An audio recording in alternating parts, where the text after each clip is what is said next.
সামর্থ্যবান মুসলমানের জন্য অত্যাবশ্যকীয় ইবাদত হজ। জীবনে অন্তত একবার হলেও বৃহৎ এই গণজমায়েতে শামিল হতে চান প্রত্যেক মুসলমান। ইসলাম ধর্ম অনুসারে যেসব মুসলমান আর্থিক ও শারীরিকভাবে সক্ষম তাদের উপর হজ ফরজ।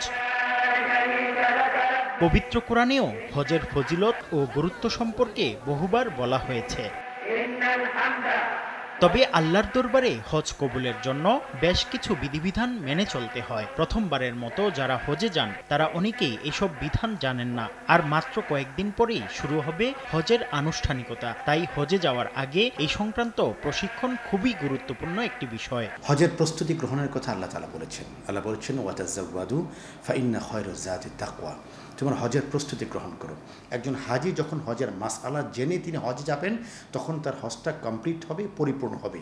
এই জন্য আমি মনে করি প্রত্যেকজন হাজির জন্য হজের ট্রেনিং গ্রহণ করা অত্যন্ত জরুরি এবং আবশ্যক। প্রশিক্ষণের মাধ্যমে মুসল্লি হজের ফরজ, ওয়াজিব, সুন্নত, মুস্তাহাব আমলগুলো সঠিক জ্ঞান লাভ করতে পারবেন। অন্যথায় তার হজ কবুল হওয়া না হওয়ার বিষয়ে সন্দেহ থেকে যাবে। যাদের উপর হজ ফরজ হয়েছে তাদের উপর যেভাবে হজ ফরজ, প্রশিক্ষণটাও ফরজ। জ্ঞান অর্জন ছাড়া ফরজ ইবাদত আমি কিভাবে আদায় করব? প্রশিক্ষণ না থাকার কারণে ওনাদের তাওয়াফ হচ্ছে না, সাই হচ্ছে না, আরাফাতে কোন জায়গায় অবস্থান করবেন সেটা তার জানা থাকছে না, যে কারণে উনি ভাবছেন যে উনি হজ করে এসছেন কিন্তু ওনার হজটা হয়নি।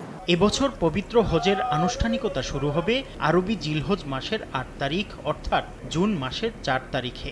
লাব্বাইক আল্লাহুম্মা লাব্বাইক ধ্বনিতে এদিন তাবুর শহর মিনা পরিণত হবে এক অপার্থিব নগরে।